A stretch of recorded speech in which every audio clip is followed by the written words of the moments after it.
A few weeks ago, I found myself by my computer trying to create virtual rockets to send virtual astronauts to a virtual moon in a game called Kerbal Space Program.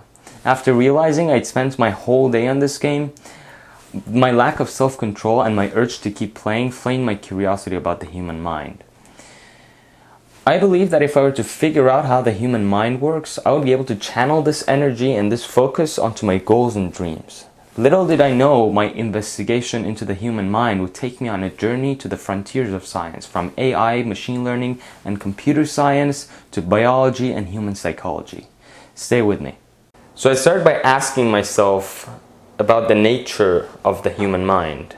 First, I figured out that we're all just made up of a bunch of atoms. There can't be any magic, so we're basically complex machines. Luckily, we've come really close to replicating the human mind in a computer thanks to an algorithm called deep learning. Deep learning itself is based on the structure of the brain. This is what I'm going to be talking to you about. Let's start with a simple example for machine learning. Imagine we're trying to figure out the main factors that affect a car's price. Like any other algorithm, this one takes inputs and gives out an output. The inputs will be the different properties of the car, and the desired output is going to be the retail price. The computer starts off by giving random coefficients to the inputs.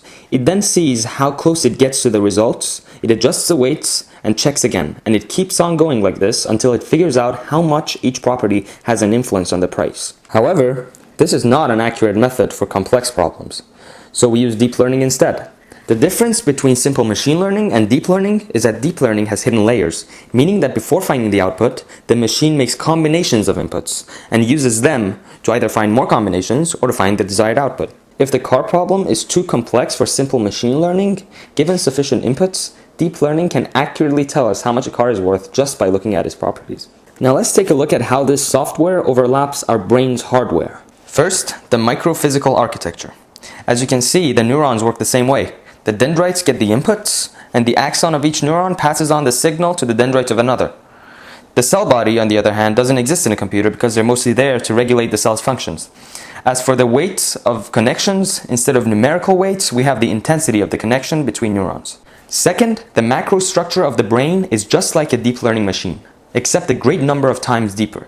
It takes sensory inputs and connects them to each other and combines them with other inputs, which in turn are combined with other inputs, and so on. A property of this sort of structure is that images and words and noises don't have any meaning by themselves. They find meaning purely in relation to each other. Think about it. The inputs we give a learning computer don't have any meaning at all. They're just ones and zeros. However, when the machine sees the image of a bird and it connects it to the word bird, which in itself also has no meaning, it starts to make sense of it. The equivalent of this in humans is the following. The light reflected from the bird with various wavelengths is connected to a series of auditory wavelengths which make sounds which make up the word bird. And they also are meaningless without the support of each other.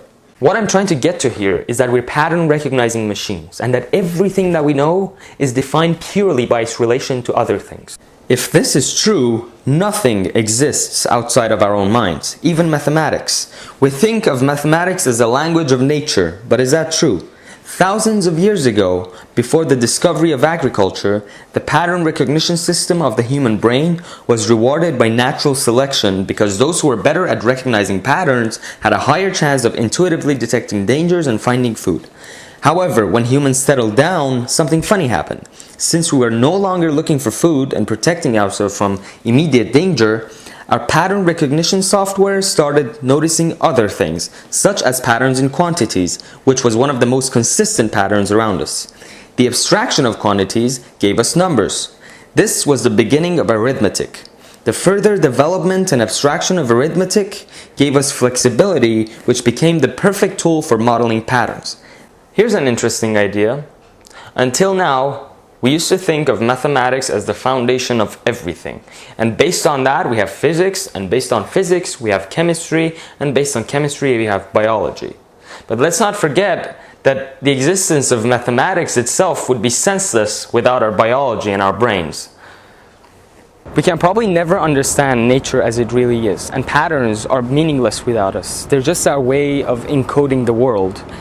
It's our way of making sense of an otherwise senseless world. So whenever we construct a big ego and feel certain about stuff, let's remind ourselves of this fact, for it is truly humbling.